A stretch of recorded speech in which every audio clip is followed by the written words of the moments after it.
இந்த வார ஸ்மாக்டவுன்ல என்னெல்லாம் நடந்திருக்குன்னு இந்த வீடியோல பார்க்கலாம். இப்ப செத் ராலின்ஸோட வைஸ்மேனா இருக்கிற பால் ஹெய்மன் கோடியை பத்தி ரிங்ல வந்து பேசுறாரு. அங்க என்டர் தர கோடி ஃபர்ஸ்ட் பால் ஹெய்மனை கிளின்னு கிளிக்கிறாரு. நீ யாருக்கு தான் ஃபேவர் பண்ற, யாருக்கு தான் லாயலா இருக்கன்னு சொல்லிட்டு கேக்குறாரு. சடனா பாலி கூட இருக்கிற பிரான்சன்ஸும் பாத்தீங்கன்னா நம்ம கோடியை அட்டாக் பண்ண ஆரம்பிச்சிடுறாங்க. கோடிக்கு ஹெல்ப் பண்றதுக்காக ராண்டி ரிட்டர்ன் கொடுக்கறாரு. வந்த உடனே பிரான்சனுக்கு பக்காவான ஒரு ஆர்கேவ் போட்டு கோடியை சேவ் பண்றாரு. இதை தொடர்ந்து டாக் டீம் சாம்பியன்ஷிப்புக்கான கண்டெண்டர் மேட்ச் நடக்குது. Miss Carmella versus street profit. இந்த மேட்ச்ல வின் பண்ற ஸ்டேஜுக்கு வரப்ப மிஸ் பாத்தீங்கன்னா கார்மெலா கிட்ட சின்னதா ஒரு மிஸ் அண்டர்ஸ்டாண்ட் பண்ணிடுறாரு. இதனால ஸ்ட்ரீட் ப்ராஃபிட்ஸ் மிஸ்ஸுக்கு ஸ்மாக் அப் போட்டு இந்த மேட்சையும் முடிக்கிறாங்க. அம்பையர் கவுண்ட் பண்றப்ப கார்மெலா நினைச்சிருந்தா தடுத்திருக்கலாம். பட் மிஸ் கூட கிளாஷ் ஏற்பட்டதுனால அதை விட்டுட்டாரு. இப்போ வரப்போற மெயின் ஈவென்ட்டான கிரவுன் ஜாவல்ல ஸ்ட்ரீட் ப்ராஃபிட்ஸ் இப்போ டாக் டீம் சாம்பியன்ஸா இருக்கிற பிரே ஒயிட் கூட மோத போறாங்க.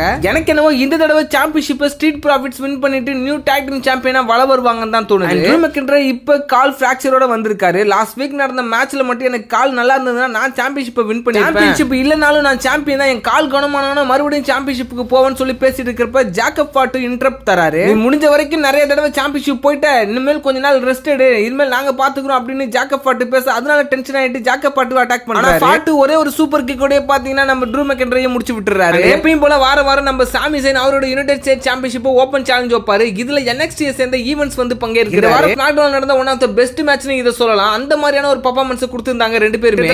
ஈவென்ட்ஸ் வின் பண்ற ஸ்டேஜுக்கு வந்துட்டாருன்னா சொல்லலாம். பட் எப்படி இருந்தாலும் லுனாட்டிக் கூட ஒரு தண்டர் பாம்பை போட்டு சாமி சைன் இந்த மேட்ச் வின் பண்ணாரு. தொடர்ந்து 4வது வாரமா சாமி சைன் தன்னோட டைட்டிலை தக்க வச்சிட்டு இருக்காரு. பண்ணி பார்க்கலாம் யுனைடெட் ஸ்டேட்ஸ் சாம்பியன்ஷிப் மோத யார் வர போறாங்கன்னு. அண்ட் இந்த ஸ்மாக்டவுனோட ஒரு மிகப்பெரிய மேட்ச்னு சொல்லக்கூடிய உமன் சாம்பியன்ஷிப்கான மேட்ச் நடக்குது. இது பாத்தீங்கன்னா ட்ரிபிள் த்ரெட்டாவும் நடக்குது. ஜேட் கார்கல் அண்ட் டிஃபினிக்கு மேட்ச் நடக்குது. இந்த மேட்ச் பாத்தீங்கன்னா ரொம்ப சுவாரஸ்யமா இருந்தது. இந்த மேட்ச்ல மோஸ்ட்லி நயா ஜாக்ஸோட டாமினேட் இருந்ததுனால டிஃபினியும் ஜேட் கார்கலும் சேர்ந்து பாத்தீங்கன்னா நயா ஜாக்ஸை உண்டிலன்னு பண்ணிட்டாங்க. ஜேட் கார்கலுக்கு பிளட்டே வந்துருச்சு. இருந்தாலும் பாத்தீங்கன்னா டிஃபினி நயா ஜாக்ஸ்க்கு ஸ்மாக் போட்டு இந்த மேட்ச் வின் பண்ணி மறுபடியும் அவங்க சாம்பியன்ஷிப் ரிட்டைன் பண்ணாங்க. கிரவுன் ஜாவல்ல ஸ்டெஃப்னி வெக்கருக்கும் டிஃபினிக்கும் பாத்தீங்கன்னா சாம்பியன் வெர்சஸ் சாம்பியன் மேட்சும் இருக்குது. சோ வெயிட் பண்ணி பார்க்கலாம்.